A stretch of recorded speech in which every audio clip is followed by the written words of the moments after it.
বাবার মৃত্যুর পর মাত্র 15 বছরের বয়সী আমি আমার সৎ বোনকে বিয়ে করলাম।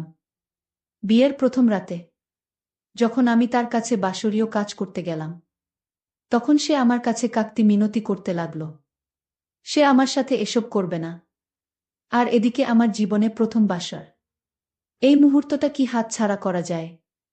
যদিও তার বয়স অল্প, কিন্তু আমার তো 7 বছরের স্বপ্ন। 25 বছর ধরে এই বাসর ঘরটাকে স্বপ্ন দেখছি। কিন্তু আমার সৎ বোন তো বাসর ঘরে কি হয় তা খুব একটা বুঝত না, কারণ তার মানসিক কিছু সমস্যা ছিল। তারপর এক পর্যায়ে আমি অনেক কৌশল কাটিয়ে তাকে আমি আমার অনুকূলে আনার চেষ্টা করলাম, কিন্তু তাতেও সে কোনোভাবেই রাজি হচ্ছিল না। তারপর তার ইচ্ছার বিরুদ্ধেই আমারটা যখন তার এখানে কিঞ্চিত পরিমাণে দিলাম, তখন সে একটি বিকট শব্দ করে হাও মাও করে কেঁদে উঠল। তারপর, হ্যালো বন্ধুরা, আমি রতন। আমি দীর্ঘ 10 বছর যাবত বিদেশে ছিলাম। আমার বাড়িতে এসে দেখি সব সম্পত্তি আমার সৎ বোনের নামে উইল করে রেখে গেছে আমার বাবা। আমি বাবার উইল অনেকবার পড়েছি, কিন্তু সেটা পড়ে আমার রক্ত টকবক করে ফুটছে। 2 দিন আগে বাবা মারা যাওয়ায় হঠাৎ করে আমাকে লন্ডন থেকে দেশে ফিরতে হয়েছে। বাবার শেষ কৃত্যের পর যখন তার উকিল আমাকে তার উইল দিলেন, আমি সেটা পড়ে রাগে লাল হয়ে গেলাম। আমি লন্ডনে পেট্রোল পাম্পে কাজ করতাম। যা বেতন পেতাম তা থেকে আমার ছোটখাটো খরচের টাকা রেখে বাকি টাকা বাবার কাছে পাঠিয়ে দিতাম। সারা জীবনের পুঁজি সব কিছু দিয়ে আমার বাবা শহরে কিছু জমি কিনলেন। আমার বাবা শহরে একটা বাড়ি এবং কিছু দোকানও কিনলেন। গত 10 বছর ধরে আমি টাকা পাঠাচ্ছি। 17 বছর বয়সে লন্ডনে গিয়েছিলাম, আর এখন আমার বয়স 27 বছর। এরকম হঠাৎ বাবার মৃত্যুর খবর শুনে আমাকে তাড়াতাড়ি দেশে ফিরে আসতে হয়।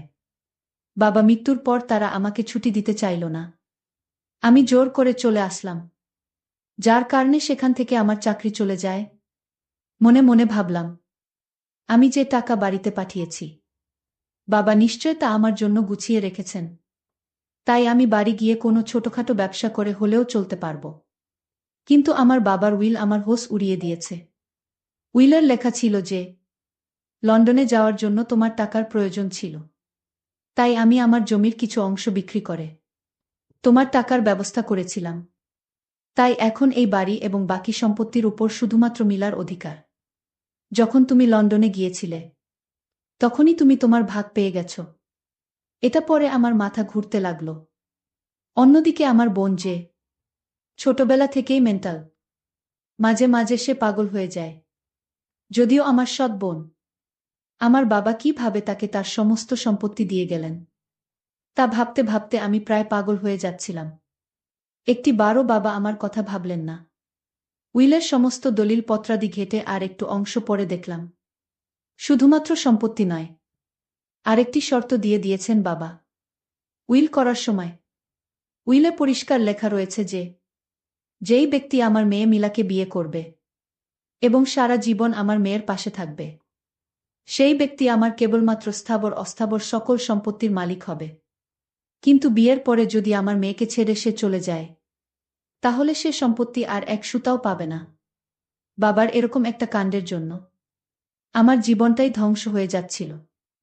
বসে বসে চিন্তা করছিলাম, এখন কি করা যায়। এই ভেবে আমি আমার এক বন্ধুকে ফোন দিলাম। বললাম আমার এখানে আসার জন্য।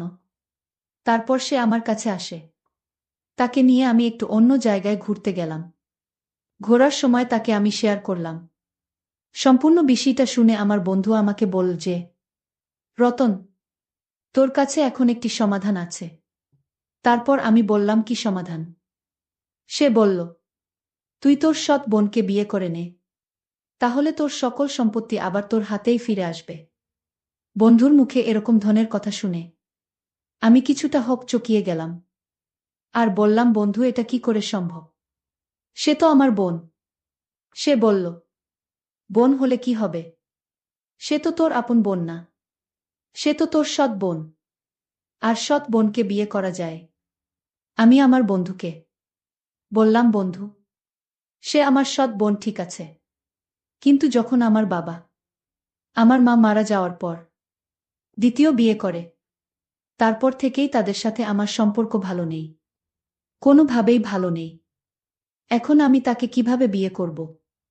তারপর আমার বন্ধু বলল, যদি তুই তাকে বিয়ে না করিস, তাহলে তোর বাড়ির অংশ পাবি না, আর তোর বাবার সমস্ত স্থাবর অস্ত্র সকল সম্পত্তি যে মিলাকে বিয়ে করবে সে পেয়ে যাবে। সুতরাং তোর কাছে এখন একটি রাস্তা, তুই মিলাকে বিয়ে করে নে, আর মিলাকে ভালো ডাক্তার দেখা, তাহলে দেখবে তোর ভালোবাসা পেয়ে সে ঠিক হয়ে যাবে। বন্ধুর এরকম ধরনের কথা শুনে মনে মনে সিদ্ধান্ত নিলাম, আমি তো নিরুপায়, এখন আমি কি করব? মিলাকে বিয়ে করা ছাড়া আমার আর কোনো উপায় নেই। তারপর এক পর্যায়ে আমি আমার সৎ বোনের সাথে বিয়ের পিঁড়িতে বসতে বাধ্য হলাম। অবশেষে আমাদের বিয়েটা হয়ে গেল। বিয়ের প্রথম রাতে যখন আমি তার কাছে গেলাম, সে আমাকে কোনোভাবেই বাসরের কাজ করতে দিবে না। অর্থাৎ সে কিছুটা মেন্টাল টাইপের ছিল। সে বুঝত না ভালোবাসা কাকে বলে এবং কিভাবে ভালোবাসতে হয়। বাসর ঘরে অনেক কৌশল করেও কোনো কাজ হচ্ছিল না। তার কাছ থেকে কোনোভাবেই আমি কোনো কিছু আদায় করতে পারছিলাম না। মূলত আমার সৎ বোন ছিল কিছুটা মেন্টাল টাইপের। সেখানে আমি যখন তার উপর কোনো কিছু করতে চাইতাম, তখন সে চিৎকার চেঁচামেচি করত। এরকম বাসর ঘর দেখে আমার মনটা খুব দুর্বল হয়ে গেল। মনে মনে ভাবলাম, কাকে বিয়ে করলাম, যার সাথে নাকি বাসর করারই কোনো ইমেজ পাচ্ছি না। আর প্রকৃতপক্ষে বন্ধুরা, আমার সৎ বোন, যদিও সে পাগল, কিছুটা মেন্টাল, কিন্তু বাবা তাকে অনেক আদর করতেন, তার প্রতি অনেক কেয়ার নিতেন। তার সৌন্দর্য কিন্তু অনেক, তার সৌন্দর্য দেখে যে কেউ পাগল হয়ে যাবে। লাল টুকটুকি শাড়ি পরে আমার সৎ বোন যখন আমার বাসর ঘরে বসে রইল, তার সৌন্দর্য দেখে আমার মাথা গরম হয়ে গেল। আস্তে আস্তে তাকে অনুকূলে আনার চেষ্টা করছি, কিন্তু কোনোভাবেই পারছি না। হঠাৎ করে মাথায় একটি বুদ্ধি আসলো। মিলা একটা সুস্থ মস্তিষ্কের লোক না। ভাবলাম তাকে একটি বুদ্ধি কাটালে আমি আমার অনুকূলে আনতে পারব। হঠাৎ করে আমি একটি বিদেশি চকলেটের বক্স হাতে নিলাম এবং চকলেট আমার হাতে নিয়ে বললাম, মিলা, এটি তোমার জন্য। মিলা কিন্তু চকলেট খুব পছন্দ করত। আমি তাকে চকলেট দিয়ে দিব, সে আমার কাছ থেকে চকলেটকে নিবে। ঠিক এই মুহূর্তে বললাম, তুমি যদি আমার সাথে একটি কাজ করো, তাহলে তোমাকে এই সবগুলো চকলেট আমি দিয়ে দিব। সে বলল, সত্যি ভাইজা, আমাকে সবগুলো চকলেট দিয়ে দিবে? আমি বললাম, হ্যাঁ, তোমাকে সবগুলো চকলেট দিয়ে দিব এবং আরও অনেক অনেক কিছু দিব, কিন্তু তোমাকে যে একটি কাজ করতে হবে। সে বলল, ভাইজা, কি কাজ? আমি বললাম, মিলা, এখন থেকে 2 ঘন্টার ভিতরে আমি তোমাকে যা যা বলবো তুমি তাই করবে, তাহলে তোমাকে এই যে পুরো বক্সের চকলেট দিয়ে দিব। মিলা বলল, সত্যি ভাইজা? ঠিক আছে, যাও, তুমি আমার সাথে যা যা মন চাই তা করো, কিন্তু তারপর আমাকে চকলেটগুলো দিয়ে দিবা। আমি বললাম, আচ্ছা ঠিক আছে। তারপর মিলাকে আমি আপন করে নেওয়ার জন্য আস্তে আস্তে তার সাথে ঘনিষ্ঠ হতে চাইলাম। প্রথমে একটু ইতস্তত বোধ করল, তারপর তাকে আস্তে আস্তে আমি প্রস্তুত করার চেষ্টা করলাম, আর কিছু কিছু মানে উচ্চাকাঙ্ক্ষী করার চেষ্টা করলাম, যাতে সে আমার প্রতি কিছুটা দুর্বল হয়। কিন্তু আমি তো একটা জায়গাতে খুব অবাক হয়ে গেলাম। বন্ধুরা, যদি আমার বোন কিছুটা মেন্টাল টাইপের ছিল, কিন্তু তার এখানে যে এত মজা লুকিয়ে আছে তা আমি আগে কখনো ভাবতে পারিনি। যখন আমি বিভিন্ন ইশারায় ইঙ্গিতে তাকে আমার পজিটিভ লাইনে আনতে শুরু করলাম, তখন সেও দেখি আস্তে আস্তে তার অবস্থান পাল্টাতে শুরু করল। সে আমার প্রতি দুর্বল হয়ে যেতে লাগল, আর কেমন জানি নিঃশ্বাস নিতে লাগল, আর উদাস হতে লাগল। বুঝতে পারলাম আমার টেকনিক কাজ হয়েছে। এইভাবে প্রায় 20 থেকে 25 মিনিট তাকে আকর্ষিত করার পর আস্তে আস্তে যখন আমি তার এখানে অবস্থান নিতে শুরু করলাম, যখন তার এখানে আমি পূর্ণ নিয়ন্ত্রণ নিতে শুরু করলাম, তখন আমি তাকে ভালো করে দেখলাম। এটা দেখেই আমি বুঝতে পেরেছিলাম যে তার এটা এখনো নিট অ্যান্ড ক্লিন, একেবারেই পরিষ্কার পরিচ্ছন্ন, পরিপক্ক, এবং সেখানে ইতিপূর্বে অন্য কারো দ্বারা নিয়ন্ত্রিত হয়নি। যদিও বিয়েটা আমি মন থেকে করি নাই। তারপরও তাকে দেখে, তার ওই সৌন্দর্য দেখে আমি তার জন্য পাগল হয়ে গেলাম। রাতটি তার সাথে স্মরণীয় করে কাটানোর চেষ্টা করলাম। এই ভেবে ভেবে আমি যখন প্রথম তার উপর নিয়ন্ত্রণ নিতে যাব, আমার এটা মাত্র কিঞ্চিত পরিমাণ তার এখানে গেলা। এমন সময় সে অনেক জোরে একটা শব্দ করে উঠল, উঠে বলল, ভাইজা, আমি তো মরে যাচ্ছি, আমার খুব কষ্ট হচ্ছে। তারপর আমি ভাবলাম, এই আমার সুবর্ণ সুযোগ। এখন যদি আমি তাকে ছেড়ে দেই, তাহলে হয়তো আর কখনো এই সুযোগ আমি পাব না। এই বলে আমি তার উপর পূর্ণ নিয়ন্ত্রণ আনার চেষ্টা করলাম। যখন একেবারে পুরোটা তার নিম্নাংশে চলে গেল, তখন সে এমন জোরে একটা বিকট শব্দ করে চিৎকার দিল যে, সেই চিৎকারে বাড়ির সমস্ত লোক সজাগ হয়ে গেল। তারপরও আমি আর তাকে ছাড় দিলাম না। আমার ইচ্ছামতো চাহিদা পূরণ করলাম। কিন্তু যখন ২০ থেকে ৩০ মিনিট হয়ে গেল, তখন তার মধ্যে দেখলাম অন্যরকম একটি ইমেজ কাজ করল। সেও আমার প্রতি ইশারা ইঙ্গিত দিয়ে আমাকে বারবার আহ্বান করল, আমি তার উপর আরও প্রবলভাবে নিয়ন্ত্রণ নেওয়ার জন্য। তারপর আমি তার উপর আরও প্রবলভাবে নিয়ন্ত্রণ নিলাম। এমনভাবে আমি তার উপর নিয়ন্ত্রণ নিয়েছিলাম, যার ফলে সে পরিপূর্ণ তৃপ্তি পেয়েছিল।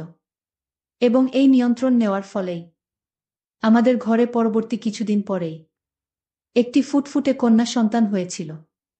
এবং আমার স্ত্রীরও বিদেশে ভালো উন্নতমানের ডাক্তার দেখিয়েছিলাম, যার ফলে সে এখন পরিপূর্ণ সুস্থ হয়ে গেছিল। এখন আমার সংসার খুবই সুখের শান্তিতে চলছে। আমাদের সংসার সুখে শান্তিতে ভরে আছে এখন। প্রিয় বন্ধুরা, তোমাদেরকে সর্বশেষ একটি কথাই বলবো, বিশেষ করে প্রবাসী ভাইদেরকে একটি কথাই বলবো, তোমরা তোমাদের সারা জীবনের কষ্টের অর্থ তোমরা কার কাছে দিচ্ছ? যদিও সে তোমাদের পিতামাতা অথবা কেউ আপনজন হয়, অবশ্যই টাকাটা কিভাবে ব্যয় হচ্ছে তা তোমরা নিশ্চিত করে দিবা। নাইলে হয়তো আমার মতো তোমাদের কেউ এমন বিপদে পড়তে হবে। যদিও আমি সেখান থেকে পরবর্তীতে উদ্ধার হতে পেরেছিলাম, কিন্তু তোমরা হয়তো সেখান থেকে নাও উদ্ধার হতে পারো। সারা জীবনের গ্লানি ভুগতে হবে। বন্ধুরা, আজকে এই পর্যন্তই। আবারও আসবো তোমাদের মধ্যে নতুন কোনো ভিডিও নিয়ে। ভিডিওটি যদি তোমাদের ভালো লাগে, তাহলে একটি লাইক দাও। প্রতিদিন আমি তোমাদেরকে একটা করে নতুন গল্প উপহার দিব। তাই তোমাদেরকে অনুরোধ করে বলছি, তোমরা যদি এই রকম ধরনের ইন্টারেস্টিং গল্প পেতে চাও, তাহলে দয়া করে আমার চ্যানেলটি সাবস্ক্রাইব করো। পরিশেষে তোমাদের সকলের সুস্বাস্থ্য কামনা করি। ভিডিওটি দেখার জন্য তোমাদের সকলকে অসংখ্য ধন্যবাদ।